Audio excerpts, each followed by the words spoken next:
ദിനകർ, എവിടേക്കാണ് കാര്യങ്ങൾ നീങ്ങുന്നത്? ഭരണസിരാ കേന്ദ്രത്തിൽ ഇന്ന് ആരും ഉണ്ടാകില്ല. കാരണം എല്ലാവരും ഇലക്ഷൻ തെരഞ്ഞെടുപ്പ് പ്രചാരണത്തിലും മറ്റു കാര്യങ്ങളിലായിരിക്കും. സ്ഥാനാർത്ഥികളാണ് താനും ഈ അധികാരികളൊക്കെ തന്നെ. പക്ഷേ സ്ഥാനാർത്ഥിത്വത്തിനപ്പുറം കേരളത്തിലെ ജനങ്ങളെ സംരക്ഷിക്കേണ്ട ചുമതല ഈ ഭരണവർഗത്തിനില്ലേ?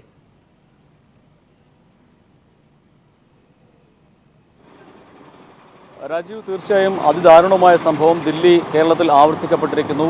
6 ദിവസത്തിലേക്ക് എത്തുമ്പോൾ പോലും ഈ സംഭവം നടന്ന് അതിദാരുണമായ സംഭവം നടന്ന 6 ദിവസത്തിലേക്ക് എത്തുമ്പോൾ പോലും ശക്തമായ നടപടികൾ സ്വീകരിക്കാൻ സംസ്ഥാന സർക്കാരിനോ ആഭ്യന്തര വകുപ്പിനോ കഴിയുന്നില്ല. രാജ്യത്ത് നമുക്കറിയാം, കഴിഞ്ഞ ദിവസങ്ങൾ കുറച്ച് ദിവസങ്ങൾ പരിശോധിച്ചാൽ അല്ലെങ്കിൽ ഏതാനും മാസങ്ങൾ പരിശോധിച്ചാൽ രാജ്യത്ത് എമ്പാടും നടന്നിട്ടുള്ള അക്രമ സംഭവങ്ങളും കൊലപാതകങ്ങളും എത്രയെന്ന് നമുക്ക് എണ്ണിയെടുക്കാവുന്നതേയുള്ളൂ. അത്രത്തോളം സംസ്ഥാനത്തെ ക്രമസമാധാന നില തകർന്നിരിക്കുന്നു എന്നുകൂടി നമുക്ക് ചൂണ്ടിക്കാട്ടേണ്ടി വരും. ഭവനഭേദനങ്ങളും സ്ത്രീകൾക്കെതിരായ അതിക്രമങ്ങളും വർദ്ധിച്ചു വരുന്ന ഒരു സാഹചര്യം. തിരിച്ചു വരാം. ഇപ്പോൾ പ്രൊഫസർ എം എൻ കാരശ്ശേരി നമ്മോടൊപ്പം ചേരുന്നു. കാരശ്ശേരി മാഷ്, ഇന്നലെ രാവിലെ 9 മണിക്ക് പീപ്പിൾ TV ഇത് പുറത്തു കൊണ്ടുവരുന്നതോടുകൂടിയാണ് ലോകം അറിയുന്നത്, അധികാരികൾ അറിയുന്നത് ഇങ്ങനൊരു സംഭവം ഉണ്ടായി എന്നുള്ളത്. പോലീസിന്റെ കർശനമായ അനാസ്ഥ, ഇക്കാര്യത്തിൽ കടുത്ത അനാസ്ഥ ഉണ്ടായിട്ടുണ്ട് താനും. ഞാൻ താങ്കളുടെ ഒരു ഫേസ്ബുക്ക് പോസ്റ്റ്, സോഫോക്ലിസിന്റെ പ്രതികരണം സംബന്ധിച്ച് ജീവിച്ചിരിക്കുന്നവരെക്കാൾ നമുക്ക് കടമ നിറവേറ്റേണ്ടത് മരിച്ചവരോടാണ് എന്ന പോസ്റ്റ് വായിക്കുകയുണ്ടായി. മാഷ് എങ്ങനെ കാണുന്നു കേരളത്തിലെ സമകാലിക സാമൂഹ്യ അന്തരീക്ഷത്തെ? അല്ല, എനിക്ക് ലജ്ജ കൊണ്ട് തല താഴ്ന്നു പോവാണ്. ഇത്ര മാരകമായൊരു സംഭവം നടന്നിട്ട് 5-ാം ദിവസമാണ് കേരളത്തിൽ പൊതുവെ അത് പത്രങ്ങളിലും മാധ്യമങ്ങളിലും വരുന്നത്. ഞാനിതറിയുന്നത് ഫേസ്ബുക്ക് വഴിയാണ്. അപ്പോ ഇതിലിപ്പോ ഇങ്ങനെ ഇത്തരം സംഭവങ്ങൾ ഉണ്ടാവുമ്പോ ഇവിടുത്തെ മതക്കാര് പറയുന്ന 1-2 കാര്യങ്ങളുണ്ട്. ഒന്ന്, അസമയത്ത് പുറത്തിറങ്ങി നടന്നു, അല്ലെങ്കിൽ പ്രലോഭനം ഉണ്ടാക്കുന്ന വസ്ത്രം ധരിച്ചു. ഈ കുട്ടി ഇതൊന്നും ചെയ്തിട്ടില്ല. ജിഷ എന്ന് പറയുന്ന നിയമ വിദ്യാർത്ഥിനി അവളുടെ വീട്ടിലിരിക്കുകയാണ്. ഇത്ര വലിയൊരു മാരകമായ സംഭവം ഉണ്ടായ സംഭവം നടന്നിട്ട് ആരും അറിഞ്ഞില്ല. പിന്നീട് പോലീസോ ഗവൺമെന്റോ ഒന്നും അതിന് ഒരു നടപടി എടുത്തില്ല. രാഷ്ട്രീയക്കാരൊക്കെ എലക്ഷന്റെ തിരക്കിലായി, അല്ലെങ്കിൽ എലക്ഷൻ കഴിഞ്ഞിട്ട് ആലോചിക്കാന്നുള്ള മട്ടിൽ വന്നു എന്നാണ് എനിക്ക് തോന്നുന്നത്. ഇതിപ്പോ 2012 ഡിസംബറിലാണ് ഡൽഹിയിൽ നിർഭയ കേസുണ്ടായത്. അത് ഈ രാജ്യം മുഴുവൻ ഇളകി. അന്ന് കേരളം ഇളകിയതാണ്, മെഴുകുതിരി കത്തിക്കാനും പ്രസംഗം നടത്താനും ഒക്കെ. ഇതിപ്പോ വാർത്ത തന്നെ പുറത്തു വരുന്നില്ല. ഇപ്പൊ ഇത് ആദ്യമായിട്ടൊരു ചാനല് പീപ്പിൾ TV ആണ് വിട്ടത് നിങ്ങൾ പറയുമ്പോഴാണ് ഞാൻ അറിയുന്നത്. ഞാൻ കണ്ടത് ഇത് ഫേസ്ബുക്കിലാണ്. അപ്പോ എന്താണ് ഈ രാജ്യത്ത് നടന്നുകൊണ്ടിരിക്കുന്നത്? നമ്മൾ ഇത്തരം കാര്യങ്ങളുടെ നേരെ നിർവികാരമായി നിർമ്മമമായി നോക്കിയിരിക്കാൻ പറ്റും നമുക്ക്. ഇപ്പൊ നമ്മള് ഗോവിന്ദച്ചാമിയെ ചീത്ത പറയും. ആ സൗമ്യ എന്ന് പറയുന്ന കുട്ടി ആക്രമിക്കപ്പെടുമ്പോൾ നിലവിളിച്ചിട്ട് കമ്പാർട്ട്മെന്റിൽ നിന്ന് തൊട്ടപ്പുറത്ത് ഒരാൾ വന്നു നോക്കിയില്ല. ഒരാള് ചങ്ങല വലിച്ച് ട്രെയിൻ നിർത്തിയില്ല. ട്രെയിൻ നിർത്തി അപ്പുറത്തൊരാൾ വന്നു നോക്കി ചെയ്ത് ആ കുട്ടി ബാക്കിയാവുമായിരുന്നു. അപ്പൊ ഈ തരത്തില് നമ്മൾ എവിടേക്കാണ് പോണത്? എന്താണ് നമ്മൾ ആലോചിക്കുന്നത്? എന്ത് രാഷ്ട്രീയ പ്രബുദ്ധതയും സാക്ഷരതയാണ് നമുക്ക് കേരളീയർക്കുള്ളത് എന്നെനിക്ക് മനസ്സിലാവുന്നില്ല. എനിക്കിതിനെപ്പറ്റി ആ അക്രമം നടന്നതുപോലെ എന്നെ നാണം കെടുക്കുന്ന, എന്നെ ലജ്ജാലുവാക്കുന്ന ഒന്നാണ് ഈ കഴിഞ്ഞ 5 ദിവസം അതിനോട് കേരളീയർ കാണിച്ച നിർവികാരമായ നിർമ്മമമായ ലജ്ജയില്ലാത്ത ഈ തരത്തിലുള്ള അതിനുള്ള ഉദാസീനത എന്ന് പറയുന്നത്. പക്ഷേ അതോടൊപ്പം തന്നെ മാഷെ ശ്രദ്ധിക്കേണ്ട ഒരു കാര്യം, ഇപ്പോൾ ഇന്ന് മുഖ്യമന്ത്രിയുടെ പ്രതികരണം വന്നു കണ്ണൂരിൽ നിന്ന്. ഞാൻ ആഭ്യന്തരമന്ത്രിയുമായി സംസാരിച്ചു എന്ന് ഇപ്പോൾ നമുക്ക് ലഭിക്കുന്ന വിവരമനുസരിച്ച് ഇന്ന് 1:30 ആഭ്യന്തരമന്ത്രി രമേശ് ചെന്നിത്തല പെരുമ്പാവൂരിൽ എത്തുകയും ചെയ്യുന്നു.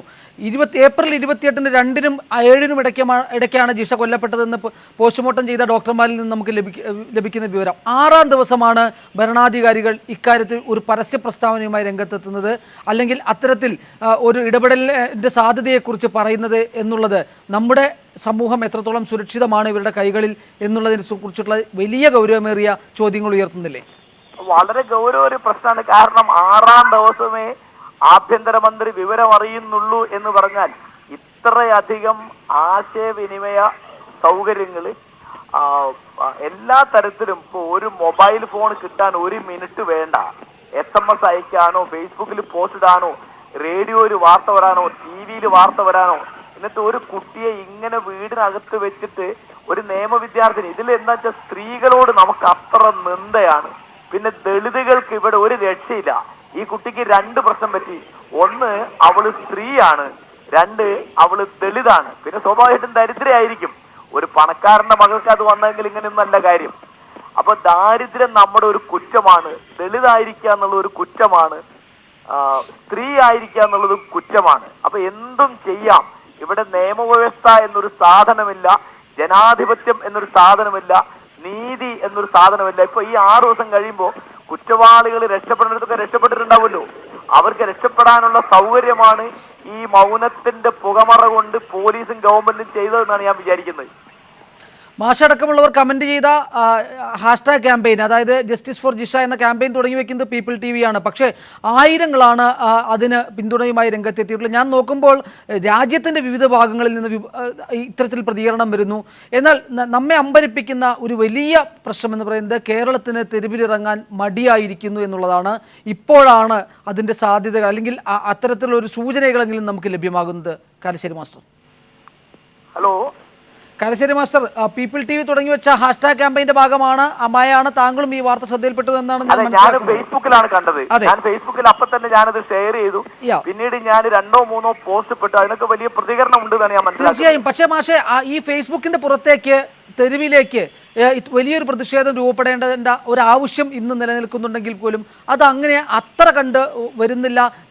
ദില്ലിയെ പോലെ, ദില്ലിയിലെ സ്പോണ്ടേനിയസ് റിയാക്ഷൻ പോലെ ഒരു സ്പോണ്ടേനിയസ് റിയാക്ഷൻ കേരളത്തിലെ മലയാളികൾക്ക് അങ്ങനെ ഇല്ലാതെ പോകുന്നത് എന്തുകൊണ്ടാണ്? അതെ, നമ്മുടെ സമൂഹം പിന്നെ അരാഷ്ട്രീയമായി വരികയാണെന്ന്. അരാഷ്ട്രീയത എന്ന് പറഞ്ഞ ഇതാണ്. അന്യായമോ അക്രമമോ അനീതിയോ കണ്ടാല് അതിന്റെ നേരെ ഉയരുന്ന ഒരു ധാർമ്മിക രോഷത്തിനാണ്, അതിന്റെ പ്രവർത്തനത്തിനുള്ള ഊർജത്തിനാണ് രാഷ്ട്രീയ ബോധം എന്ന് പറയാ. നീതിബോധമാണ് രാഷ്ട്രീയം എന്ന് പറയുന്നത്.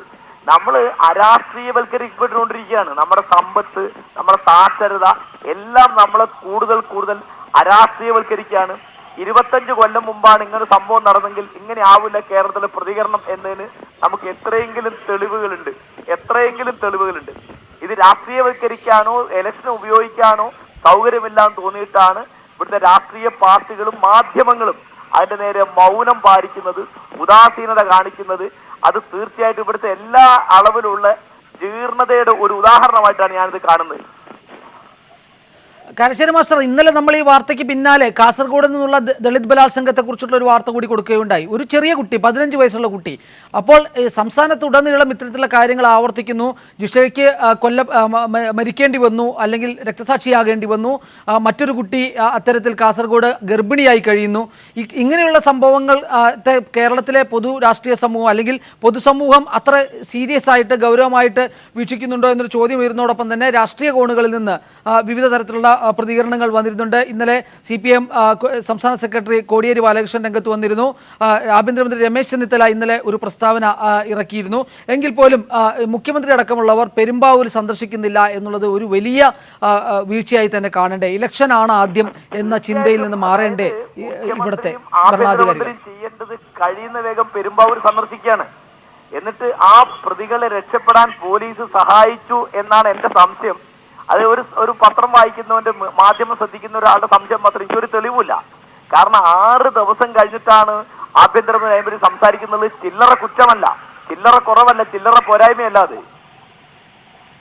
തീർച്ചയായും വളരെയധികം നന്ദി MN കാരശ്ശേരി മാസ്റ്റർ. എന്തായാലും ജിഷയ്ക്ക് നീതിക്ക് വേണ്ടിയിട്ടുള്ള പോരാട്ടത്തിനോടൊപ്പം പീപ്പിൾ ടി വിയും പങ്കുചേരുന്നു. ഞങ്ങളും വാർത്ത ഇത് സംബന്ധിച്ച് ഓരോ നിമിഷവും കേരളത്തിലുടനീളം ഉണ്ടാകുന്ന സംഭവവികാസങ്ങൾ പ്രേക്ഷകർക്കായി എത്തിച്ചുകൊണ്ടിരിക്കുകയാണ്. ജിഷയ്ക്ക് നീതി ലഭിക്കണമെന്ന് ആവശ്യപ്പെട്ടുകൊണ്ട് പീപ്പിൾ ടി വി തുടങ്ങിയ ഹാഷ്ടാഗ് ക്യാമ്പയിന് ആയിരങ്ങളുടെ പ്രതികരണമാണ് വരുന്നത്. ജസ്റ്റിസ് ഫോർ ജിഷ ക്യാമ്പയിനിൽ ഇപ്പോൾ ആറന്മുളയിലെ LDF സ്ഥാനാർത്ഥി വീണ ജോർജും അണിചേർന്നിരിക്കുന്നു. ജിഷയുടെ കൊലപാതകം അതിക്രൂരവും മനസാക്ഷിയെ മരവിപ്പിക്കുന്നതുമാണ്. പ്രതികളെ ഇനിയും പിടികൂടാനായിട്ടില്ല എന്നത് അതിലേറെ ഞെട്ടിക്കുന്നു. പ്രതികളെ എത്രയും വേഗം പിടികൂടി നിയമത്തിന് മുന്നിൽ കൊണ്ടുവന്ന് ജിഷയുടെ കുടുംബത്തോട് നീതി കാട്ടണമെന്ന് ആറന്മുളയിലെ LDF സ്ഥാനാർത്ഥി വീണ ജോർജ് ആവശ്യപ്പെട്ടിരിക്കുകയാണ്. ഇത്തരത്തിൽ രാഷ്ട്രീയ നേതാക്കളും സ്ഥാനാർത്ഥികളും ഒക്കെ തന്നെ പീപ്പിൾ ടി വി ആരംഭിച്ച ജസ്റ്റിസ് ഫോർ ജിഷ ഹാഷ്ടാഗ് ക്യാമ്പയിന്റെ ഭാഗമായി മാറുകയാണ്. നിരവധി സ്ഥലങ്ങളിൽ പ്രതിഷേധം ഉയരുന്നു എന്ന വാർത്തകൾ കൂടി വന്നുകൊണ്ടിരിക്കുകയാണ്. ഇപ്പോൾ KG ദിനകർ നമ്മോടൊപ്പം ചേരുന്നു. ദിനകർ, തലസ്ഥാനത്തിന്റെ ചില ഭാഗങ്ങളിൽ പ്രതിഷേധം ആരംഭിച്ചു എന്ന തരത്തിലുള്ള വാർത്തകൾ നമുക്ക് അറിയാൻ കഴിയുന്നുണ്ട്. എന്താണ് താങ്കൾക്ക് കൂടുതലായി നൽകാൻ കഴിയുന്ന വിവരങ്ങൾ?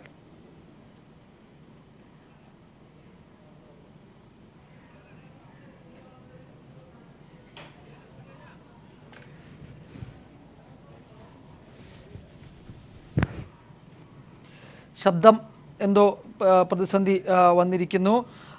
എന്തായാലും വളരെ നിർണായകമായ മണിക്കൂറുകളിൽ കൂടി തന്നെയാണ് നമ്മൾ കടന്നു പോകുന്നത്.